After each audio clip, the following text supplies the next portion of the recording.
I'll tell you what, bro. Putting pads on in Costa Rica is wild. That is crazy.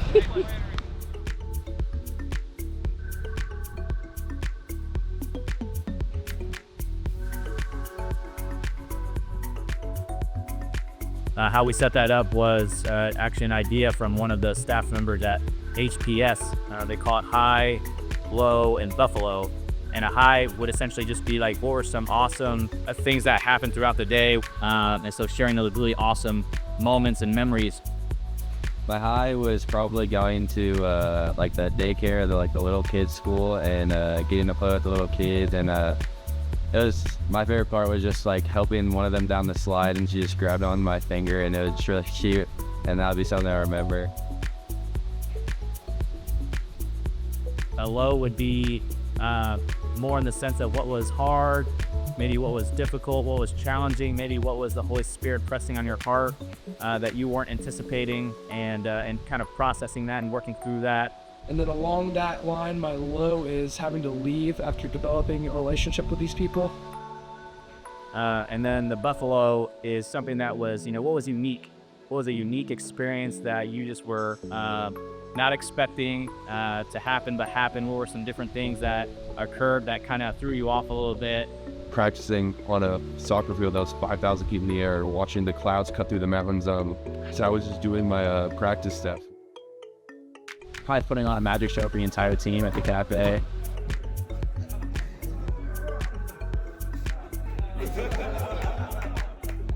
Talking with some players and coaches that I haven't really developed a strong relationship with back at school.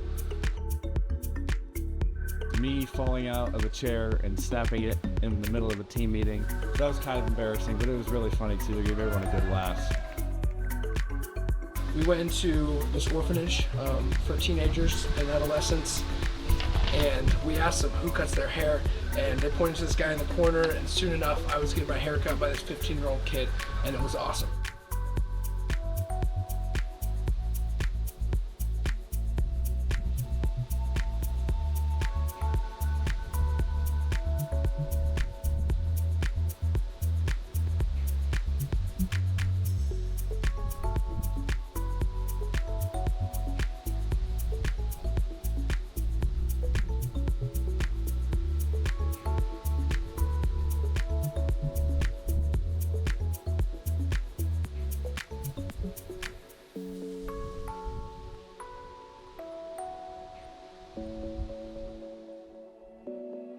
And what was cool was we got to hear those different stories from our guys in the evening, because again we were spread out pretty much each day in different groups, and it was a great way to for us to process the day, to surrender the day over to the Lord, to give thanks.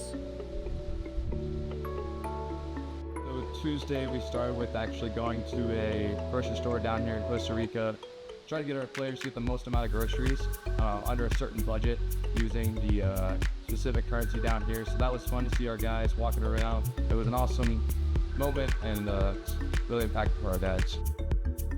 Hosted a joint football practice with the Costa Rican football team, and they sharpened us, we sharpened them, and we testified to why we're down here and shared our brand of football, which is God glorifying football.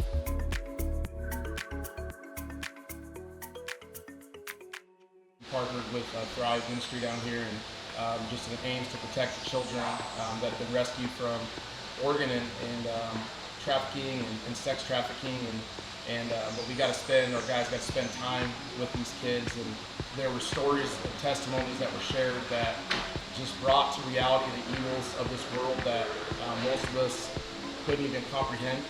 Very difficult, but extremely impactful, and the appreciation on their faces as we interacted with them was something I think we'll never forget.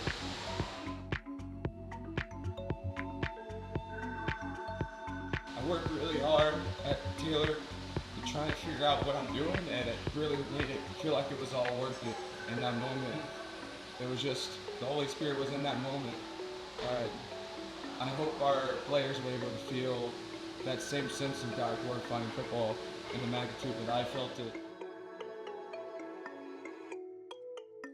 We had another group that was tasked to clean all the windows at the school, and then another group that was tasked with just loving up these kids and playing with them, and a 6'5" tight end, and they're all just pick these kids up and putting them above their heads, and these kids are just absolutely loving it.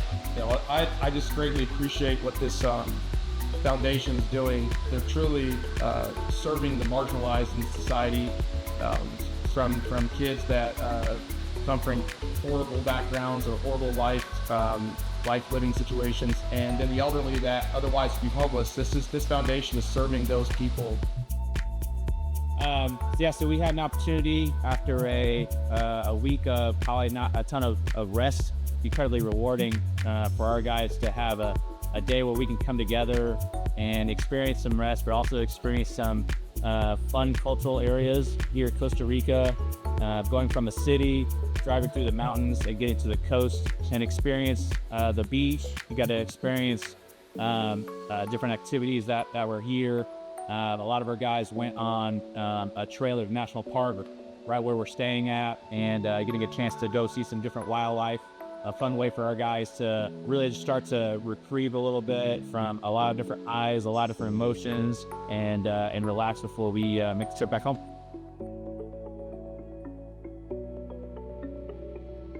I played football at Taylor a little over 20 years ago, and the men I played alongside are still my closest friends today.